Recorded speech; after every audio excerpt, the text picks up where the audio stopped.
And good morning. It's 7:04 on this Tuesday, July 27th. It's time to head to Studio B for Coleman and Company.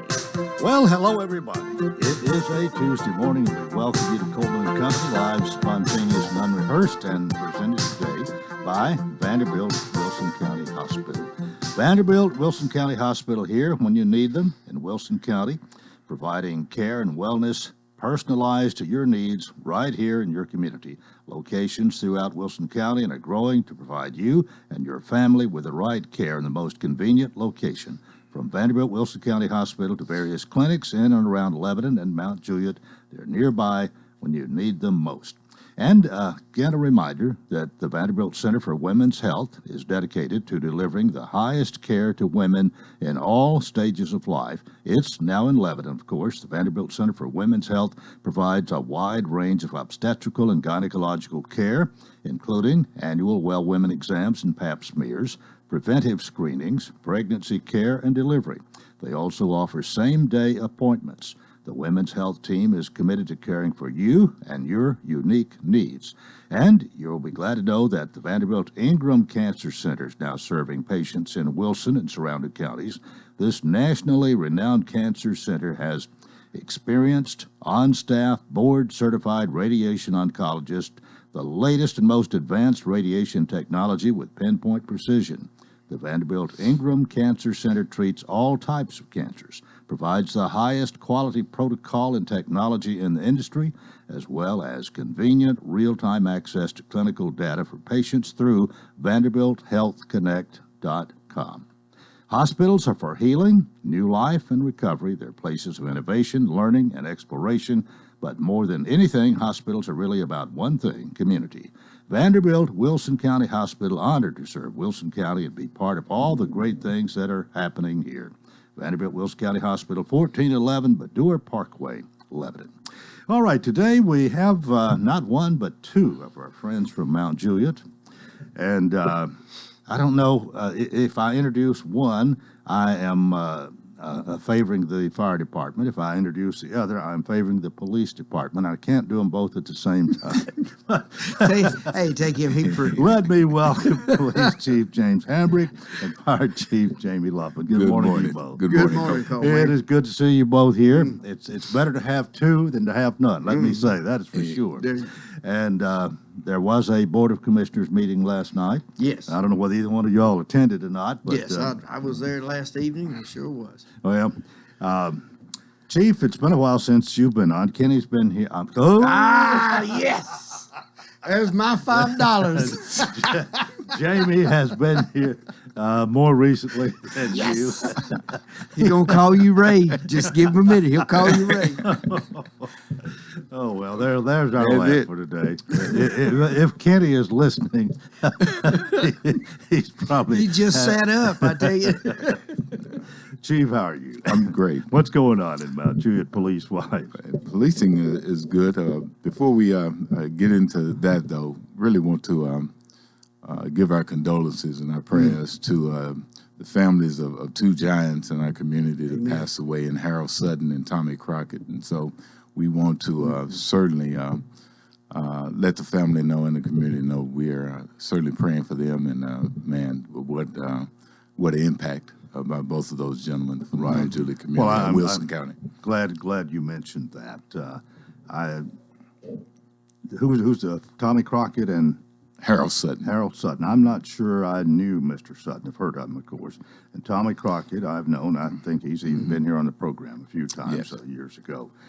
But as far as police force goes, things rocking along pretty good for the summertime. So busy. It's busy, but thank God we have, like I say always, we have great men and women that are out there doing their job. But it's been busy, been challenging with not only the heat that they've dealt with, but just different calls for service that we responded to in these last weeks or so. Still have people who don't live in Mount Juliet come there to do some damage or destruction or cheat people or steal or that kind of thing? Absolutely. Yeah. And we are, again, officers out on the road in their respective zones and things, doing great work and apprehending and making great arrests and doing what they're not only what they're paid to do, but man, they love serving and protecting the citizens and keeping our community safe, and that's what it's about. Right. And you get a little assist from the fire department occasionally. Absolutely. When there's Absolutely. when there's a traffic accident, if they get there first, they go ahead. Now we just show them how to get a cat out of a tree without lethal force. That's all we But since you got any stories in that regard this morning? just what Chief Hambrick reiterated too was the heat right now. Yeah. It's we're in those dog days of summer, and we just would encourage people to they want to continue doing their yard work and in the garden, and because we're getting the rain, and every garden I pass looks really good, but try to get those things done either early in the morning or later in the afternoon, and let the sun bake and do its thing. Because heat stroke and heat stress is really not a laughing matter. A lot of damage can be done. Have you had much of that yet? Not yet. Yeah. Not yet. But this heat wave that we're in right now is just a few days into, and it is coming. And we made arrangements yesterday, working with Wilson County EMA, to secure some additional cold packs and be prepared. What about the meeting last night? We had a sizable consent agenda, so a lot of that was taken up over there. As far as new business, we've worked on, there's two things of significance. One was we were looking at the exceptions of open burning during the development of property.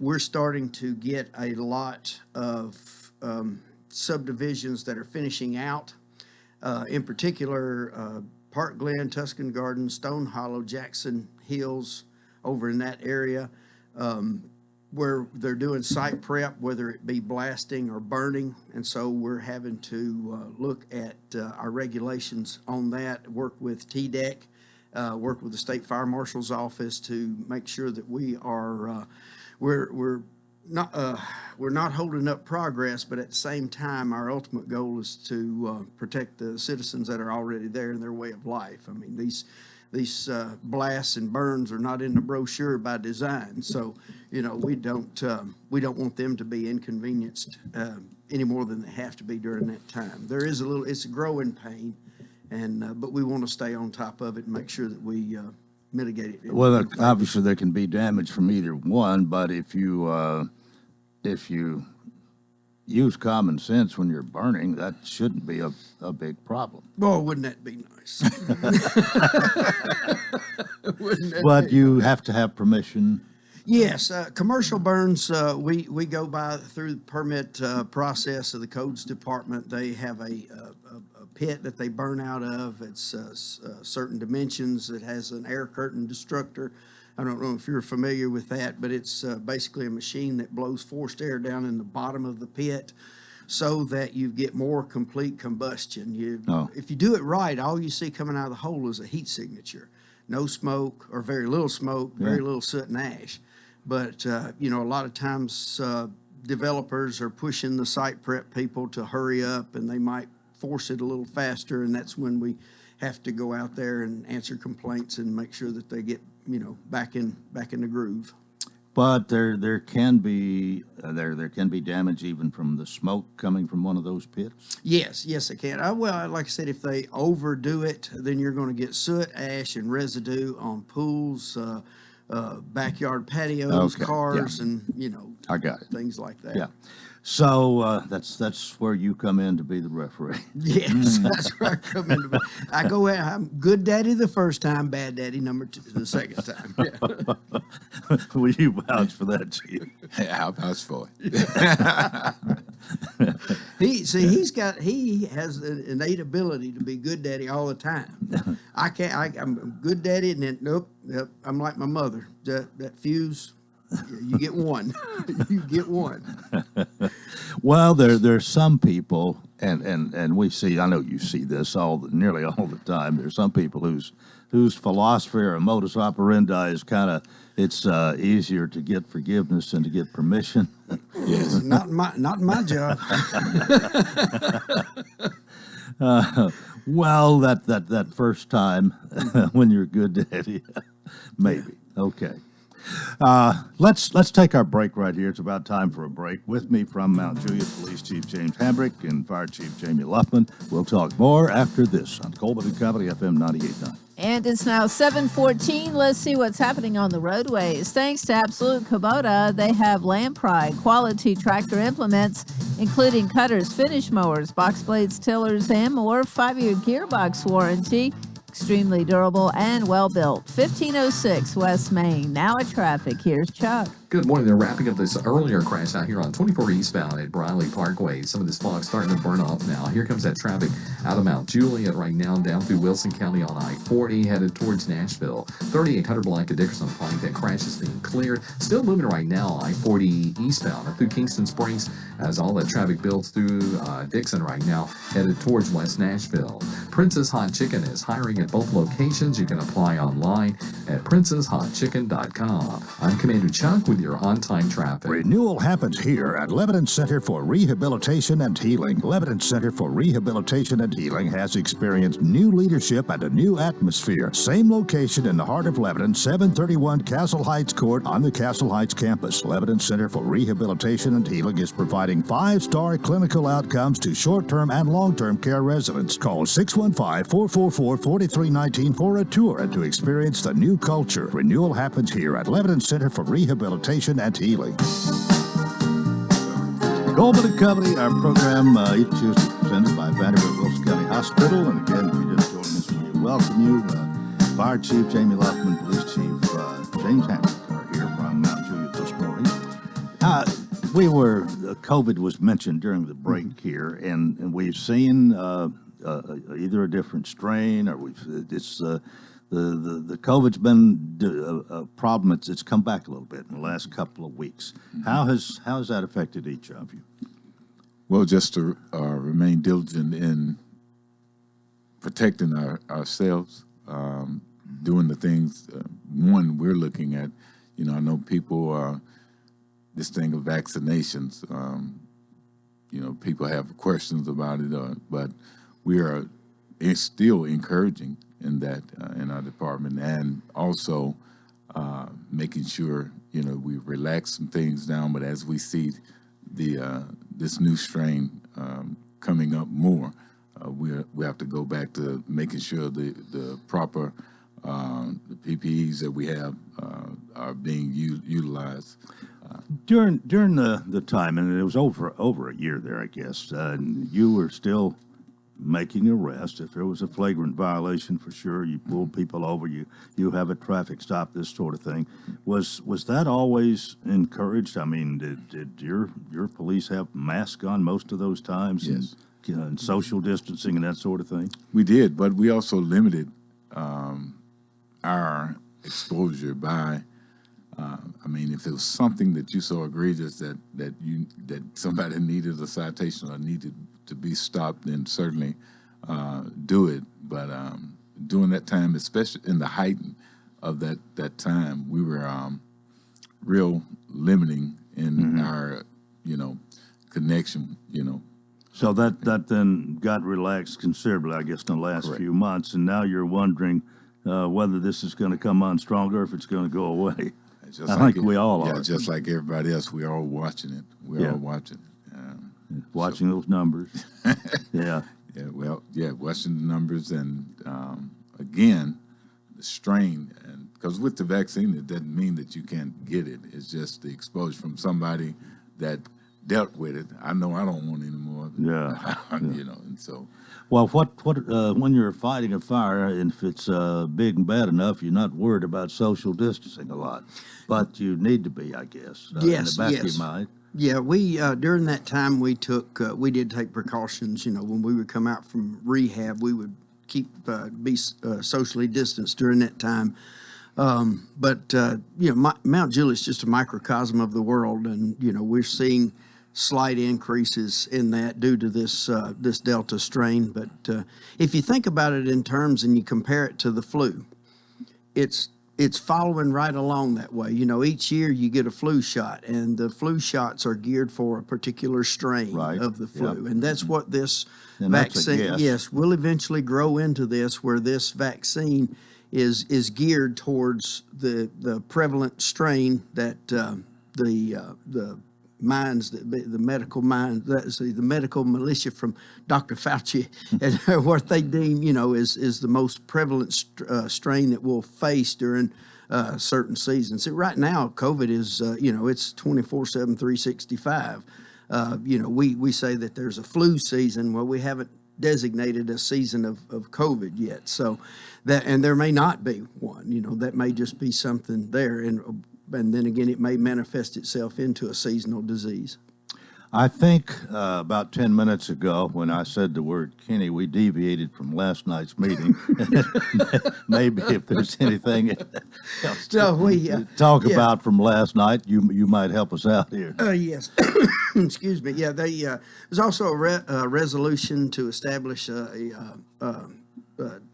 adopting the Mount Juliet Greenway Trail and sidewalk etiquette rules. And they were talking about the use of motorized vehicles on the greenway and, you know, running and things like that. I think they wanted to set a speed limit of, I think, below 15 miles an hour. And somebody made a comment about how fast the mayor could run, and the mayor's retort was, "I can't even fall that fast." So anyway, they're working on getting just having something on paper, which is always good, you know, to have a document that you can, you know, rely on. But it's talking about, you know, etiquette rules and what's allowed and what's not, you know, combustible engines, not, you know, electrical, yes. If someone is in a wheelchair, obviously that is, and, you know, things, just clarifying the verbiage that goes into that document. What, the scooters, is that what the having the big metropolitan area? Yeah, you can't, Coleman, you can't use your hover round. I'm sorry, you can't you can't be out there on your Segway boogieing up and down the sidewalk. Has that been a problem in Mount Juliet, the scooters? No. No.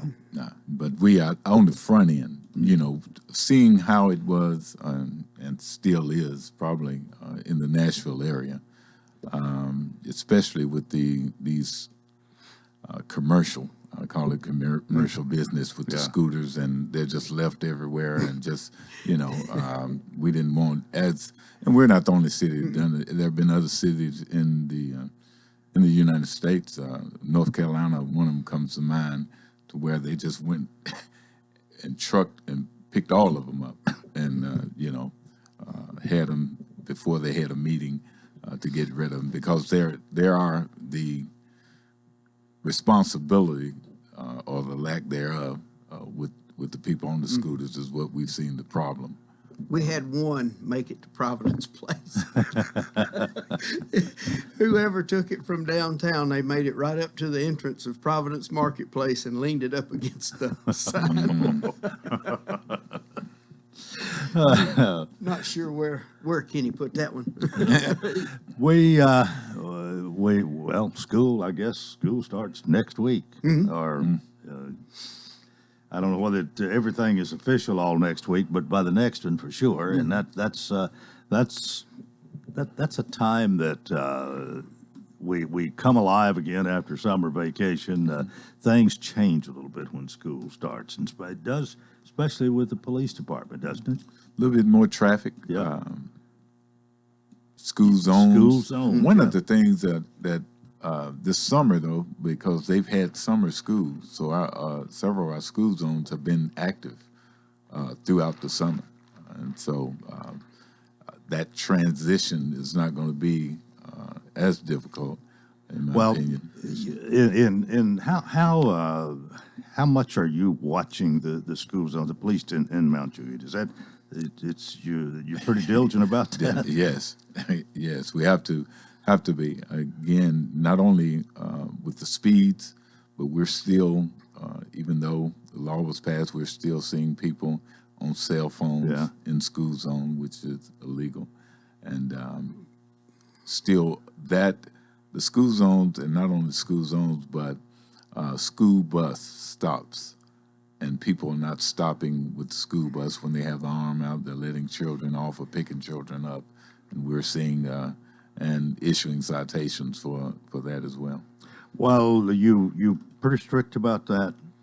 I mean, it's maybe not even get a warning the first time.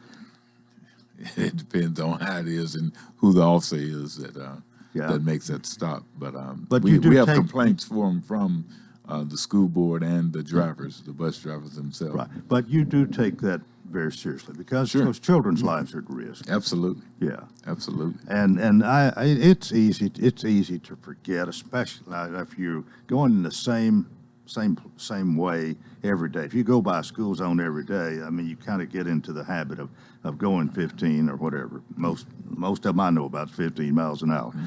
But if you're not, and all of a sudden you come upon one, it's easy to forget about that if it's not something that's ingrained within you, I think.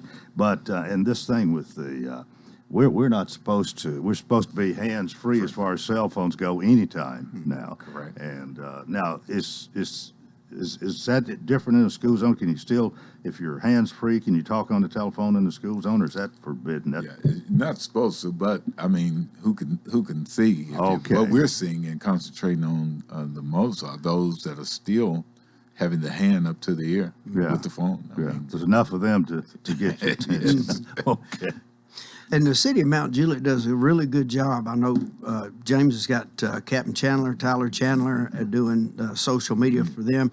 Myself, the deputy chief, and a couple of other firefighters work on our social media. The city has theirs, and of course, television, media, and things like that. So we work real hard on getting the message out to everybody that schools are getting ready to start. There's getting ready to be a change in traffic patterns. Be on the lookout for the school zones and the flashing signs, and then again reiterating that it is very bad to be on the cell phone in a school zone. Well, I've graced your city, or that's probably not a good way to say it. I've been through Mount Juliet. I'd say it's spot on. Coleman's coming. Two things I have noticed. And I would comment about both of these, but at Division Street, Mount Juliet Road, the intersection there, all the growth that's taken place there, the building. I mean, it's totally different from what it was just a few years ago, maybe a few months. No, that was the site of the old Mount Juliet Elementary School. Right. That's where my wife taught for many years as a PE teacher. And when they brought that building down, she made me go out in the rain and bring her back a brick. So I have one brick from the old Mount Juliet Elementary School, and I hope I never see that brick. Well, the other thing I noticed, of course, is the tornado damage onto the north there, and something is being done about that, but that's it's going to take time. Yes, and of course, it's starting a lot later than we thought maybe that it would have. Right. But with all the problems getting settled with the insurance company, but at least something is being done. Yes, and I mean, it's a tale of two. I guess a tale of two insurance companies. The Stoner Creek and Mount Juliet Middle School, it's just now getting started. You can go by there and see, good progress being made in the demolition of those two sites. But then you go up the road just, stone's throw to see Mount Juliet Christian Academy and Mount Juliet First Baptist, and they got right into it. And so I'm actually going there August the 2nd to do a life safety inspection of their repairs from the tornado, because they were right in the eye of the storm that night. Well, school's about to start. We hadn't talked about the fair yet. What does the fair impact y'all very much, really? Just that first night, me and him's in the parade.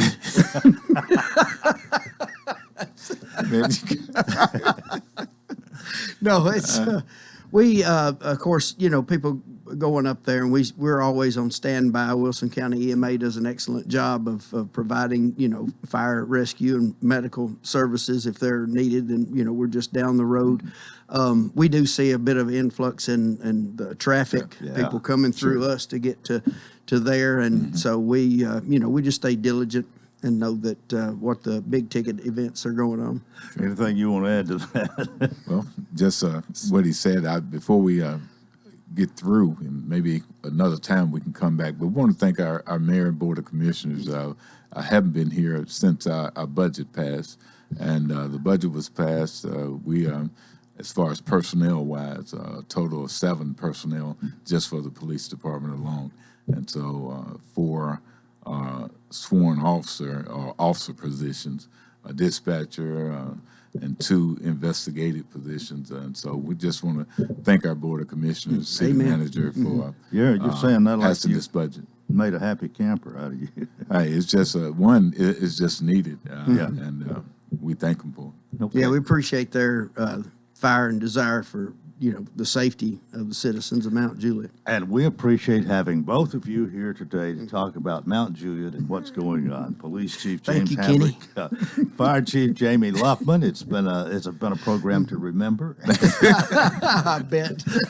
and it's been presented by Vanderbilt Wilson County Hospital. That's part 1 of Coleman and Company. Keep it here for more. FM 98.9. And it's now 7:31. Let's see what's happening on the roadways. Thanks to Bates Ford, that Works Vehicle Checkup. They'll make sure your vehicle is ready for any road. It's $49.95 up to 5 quarts of oil, tax and disposal, tire rotation, safety check too. 1673 West Main. Now at traffic. Here's Chuck.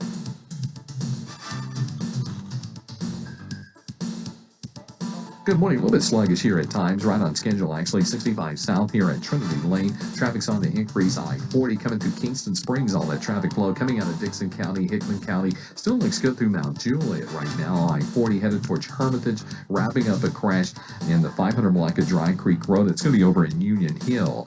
Prince's Hot Chicken is now hiring at both locations. Apply online at princeshotchicken.com. I'm Commander Chuck with your on-time traffic. Welcome to Hearthside Senior Living, Lebanon's unique senior living community designed for seniors to age in place, all within a safe, comfortable, and Christian environment. Beautiful retirement homes designed for an independent lifestyle with maintenance-free living. Hearthside Senior Living also continues the excellent tradition of assisted living for those seniors who need additional services. Hearthside Senior Living, an independent retirement community and assisted living community, all on one campus in the heart of Lebanon. Call 615-443-1994 for a tour.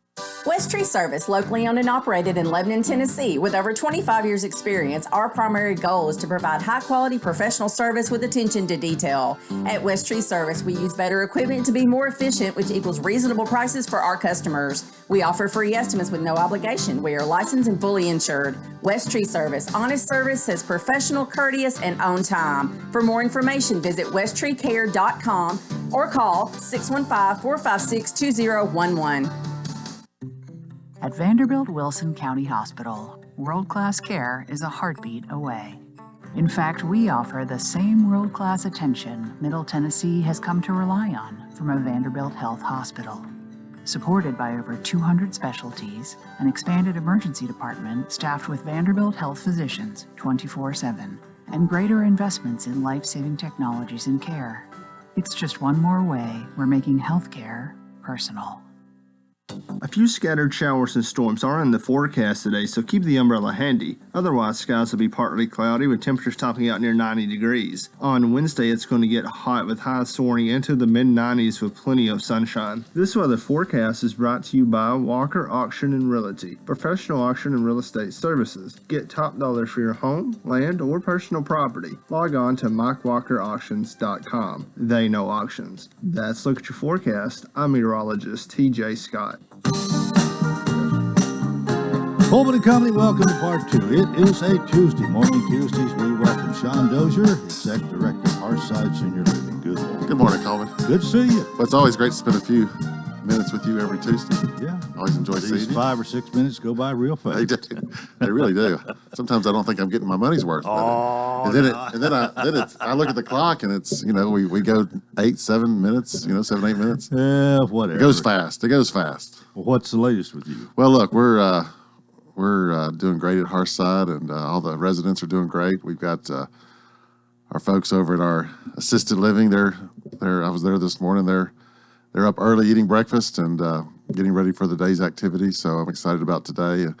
our staff is doing great, and I could be more pleased with how it's going. Our assisted living, as we like to say, is a ministry. It started as a ministry and it continues to be that. We continue to serve our folks there, our families, and if you're needing just a little bit of help, you think, you know what, maybe in a couple of weeks, maybe a couple of months, I might be interested in assisted living. This might be a good time to check us out. We have a few rooms available, so call us at 615-443-1994 or check us out on our website at hearthsideliving.com, or like the good old days, just stop by and see us. We'd love to give you a tour. We've got just a few rooms available. You know, we started out the year with several, but now we're starting to dwindle down. So You've gone from several to a few. So folks are moving back in, and people are starting to get back out touring. And Hearthside is just a wonderful option in our community. We have great pricing. Our rooms are beautiful. Our facility's beautiful. So if you're interested, we'd love to have you stop by. We're doing great in our independent living. We continue to have a waiting list for our independent living community. And again, we have 30 homes, 2 and 3 bedroom homes, and we have a wait list. And the first person on the wait list, they came by last week. They listened to your show and always want to make sure they're at the top of the list. And they are. So when we have one available, I'll be giving them a call. They call it their forever home. So when they move in, that's going to be their forever home, and they're looking forward to moving there. Well, you've got 2 communities there, and you've talked about the possibility of something else, but you've never elaborated. Right. Is something else maybe in the works? You know, I get calls every week. Every week I get a call from someone wanting independent living apartments. You know, some people are not ready for assisted living. Some people don't want the home. So a lot of folks are interested in apartments. So in a few years, we may be looking at building some independent living apartments, and they'd be senior living apartments. They'd be connected to our assisted living, so you'd have access to our dining room. But that's a couple of years away. Right now, we're focused on doing some minor remodeling in our assisted living. It's going to look great when we get through. But we've got some plans in place. We don't want to ever just settle. We want to continue to grow and continue to serve this community. So I'm excited about being there, and I'm excited about our long-term vision. We had a board meeting on Friday, and that went great, and I appreciate all of our board members' support. How big a board director? We've got 10 folks on our board, and Buddy Chatfield's our chairman.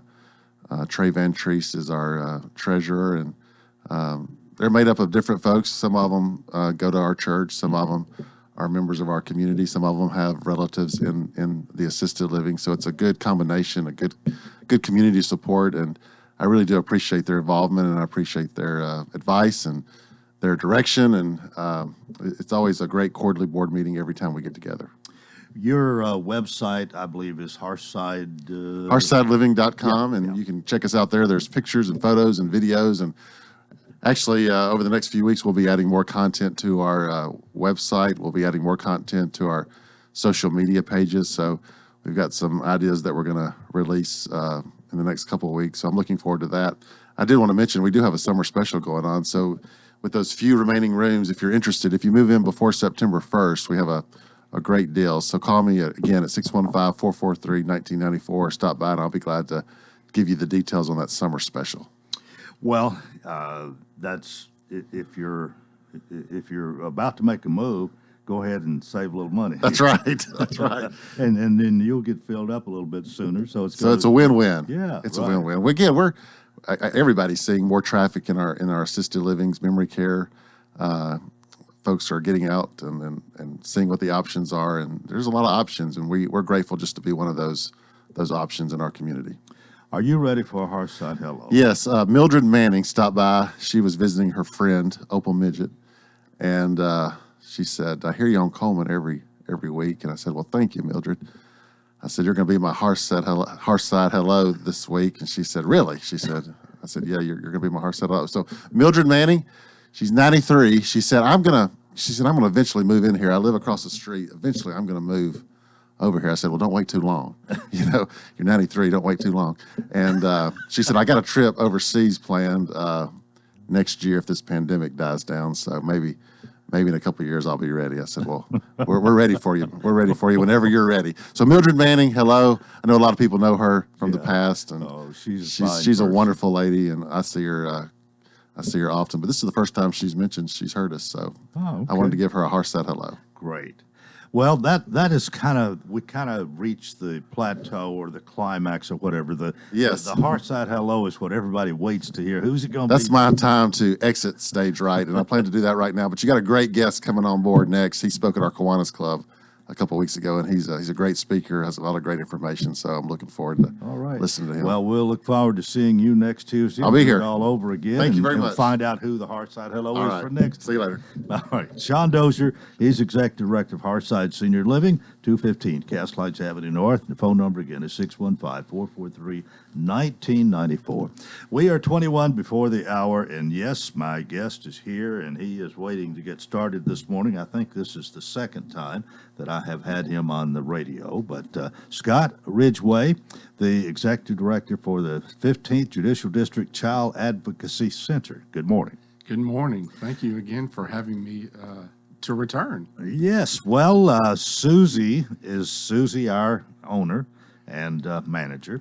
She is a Kiwanian, and she told me you came and spoke the other day, and she said it was be nice to have you, and I needed somebody today, and you responded, so here you are. Well, thank you for How long have you had this position? I started November the 2nd. And so, Last November, Yes, so sir. you're Yes, sir. 9 or 10 months right Yes, now. yes, sir. What's it been like so far? It's been very exciting. It's been something that I have thought that it's been rewarding to be able to see that we're able to provide a friendly environment for parents and kids to come in and talk about their story and be able to help start the healing process. And I think what I really like most about is we have a very active board of directors. Dr. William McKee is with Coleman University. He chairs our board. We just had our annual meeting, and we appreciate Bank Tennessee for sponsoring our annual meeting. And Coleman University hosted us, and we recognized a few individuals. And so that's always nice. Well, we're gonna talk about, for those who need to know and need to be reminded maybe what the Child Advocacy Center is and all about. But tell us just a little bit about your background. I think I asked you this before, but you haven't lived here all your life, have you? Well, when I graduated from Knoxville back in 1987, and so I started working for Metro Schools. Then I worked for the Department of Mental Health and Substance Abuse Services, the Tennessee Commission on Children and Youth, and most recently the Tennessee Suicide Prevention Network. And so, where do you live? I live in Nashville. Okay. I do, and the commute to Lebanon is just right down the road. I live out by the airport, so it takes me about 20 minutes to get to work. And you're the way you do this is the great way, because everybody else is going west in the morning. You're going east, and vice versa in the afternoon. It ought to be a trip. No traffic. And I can honestly say that. Yeah. Some of the other jobs that I had, it'd take me 40 minutes just to get to the other side of town. Yeah. Well, I take it this is a real opportunity for you, but let's talk about what is a Child Advocacy Center.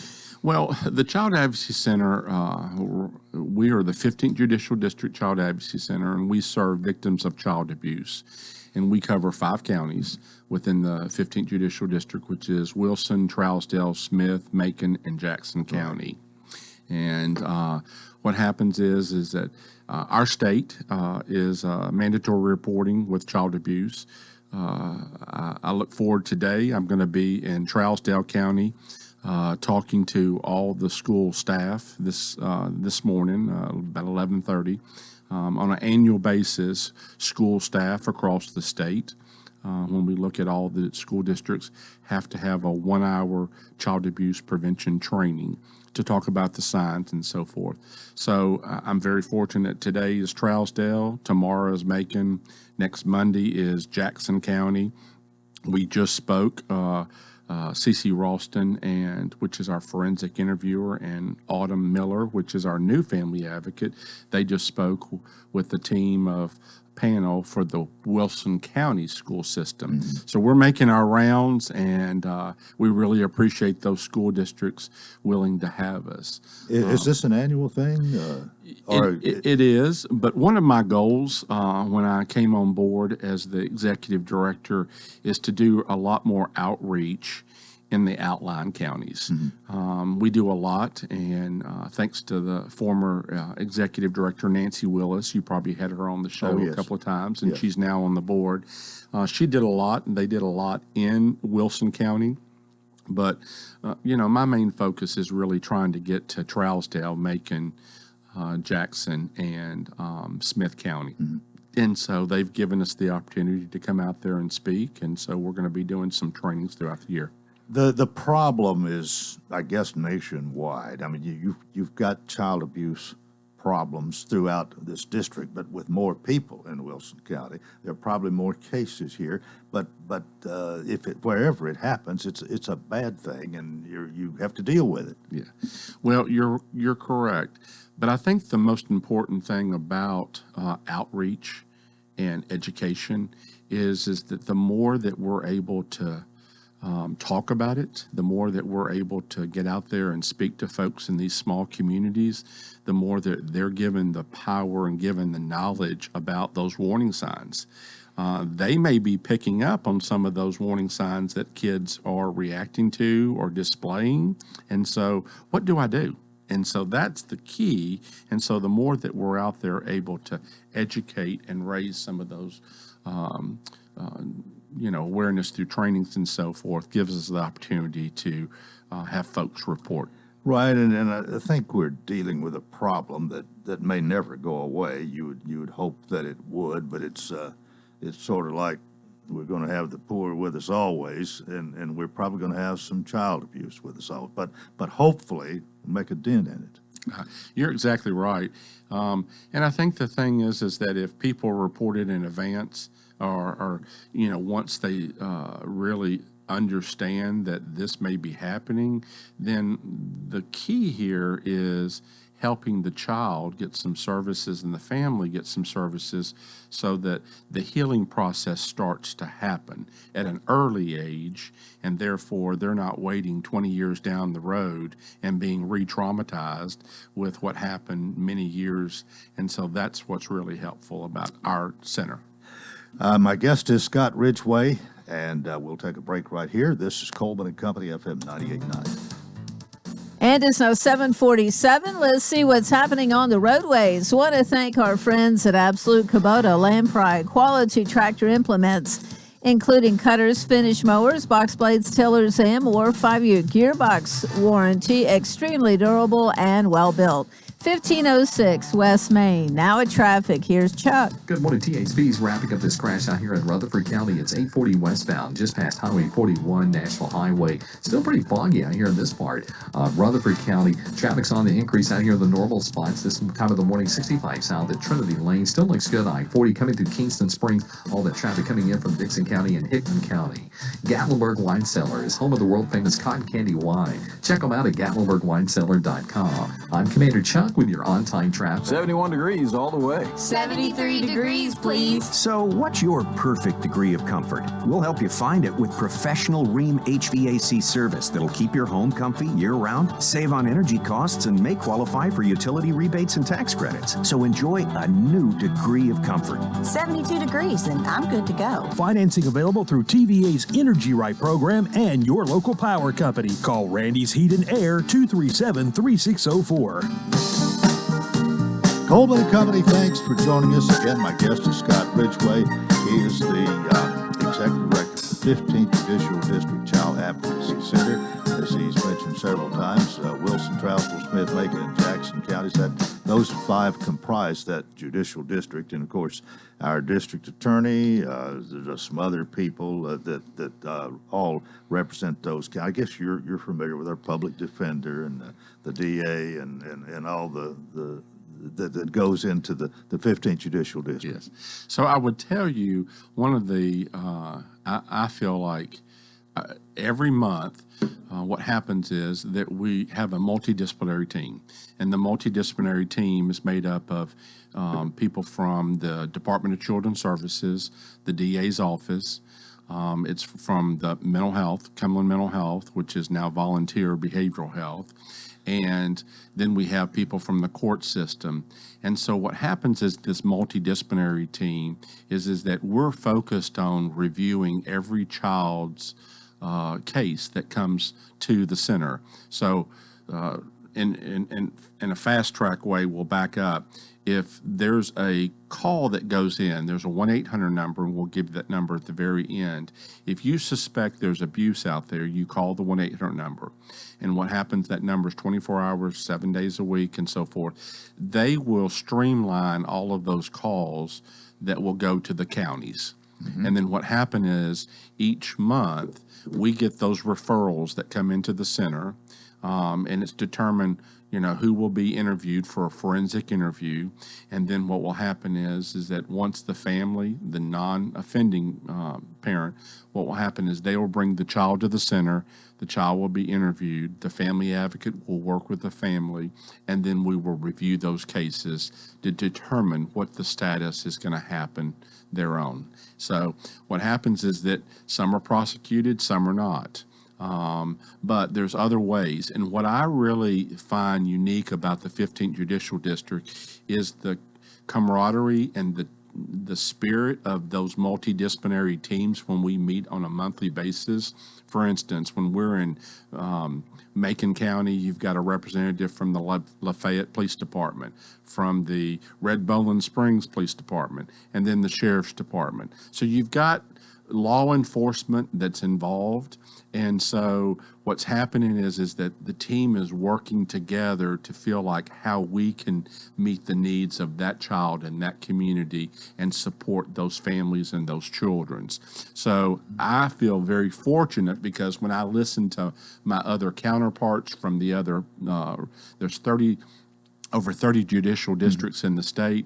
So when I'm on conference calls with executive directors or we're networking and so forth, we hear these stories about there's not that much involvement with these multidisciplinary teams. And so we're very, very fortunate to have individuals that represent those different disciplines that come together monthly to meet and work to the best interest of the child.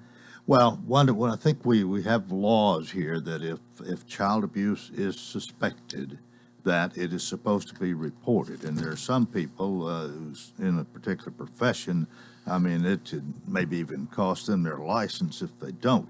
But even any John Q. citizen is supposed to if they suspect it, right? Yes, sir. Okay. It's a Class A misdemeanor if someone fails to report or suspects child abuse. So we rather individuals out there, if you suspect it, just report it.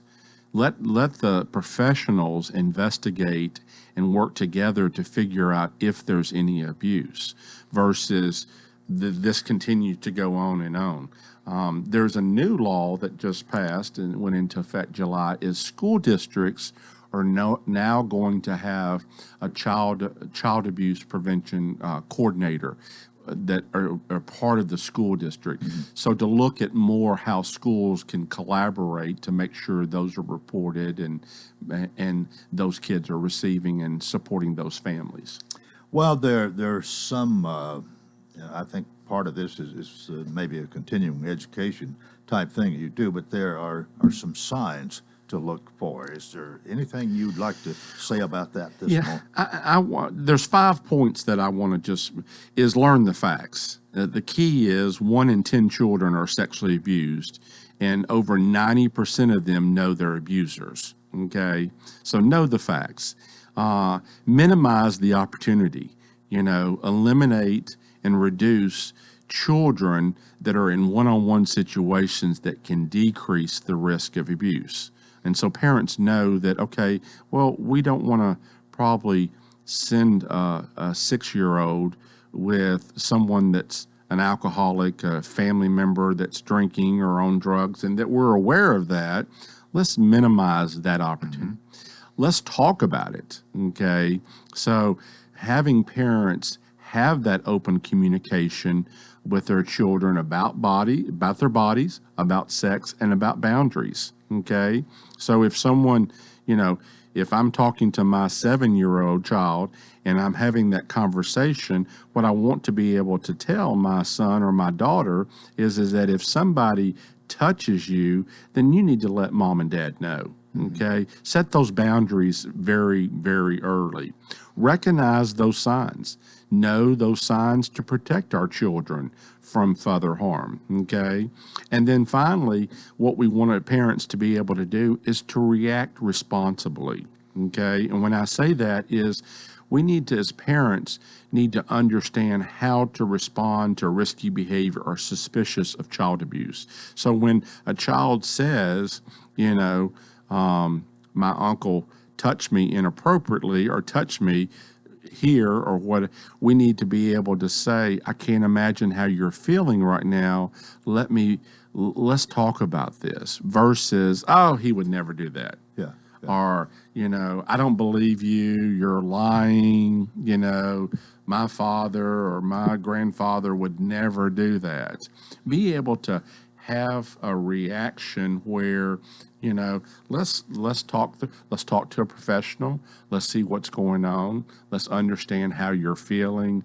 And I'm sorry that this has happened to you. So those are 5 easy steps I think parents could really benefit with understanding child abuse. Is a good portion of child sexual abuse done by somebody, a family member, a relative?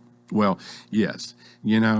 Back in the day, we used to hear from our parents, and I can say when my son is now 27 years old, is that we used to always say, watch that stranger, stranger danger, and the reality is over 90% of perpetrators are individuals that are linked to the family, a family member, extended family member, or someone that the family knows. And so we need to be mindful of that and be very careful. When this happens and testimony is given, I think you've got a place where a child can come and avoid some court scenes. That's part of what you do, but the penalty for this, and I guess a lot of it probably goes unreported. More of it goes unpunished, but the punishment is pretty stiff if somebody is convicted, right? Yes, sir. Yes, sir. And I think what's important is that let's get a handle on it now versus it continuing in cases that children are being victims for years. And so being able to learn those warning signs and, being able to have that open door policy if you're a school teacher, or if you're a youth minister, or if you're involved in that child's life and extracurricular activities, whether it's the band or the chorus or the drama, or even in the community sports. And so, when a child starts to talk and verbalize that something's not right, we need to have that conversation. And so many times, especially and when we think about school setting, is that with school getting ready to start in the next couple of weeks, is that kids feel safe in schools. Not that they don't feel safe at home, but everyone, I look at it like this, everyone connects with their favorite teacher.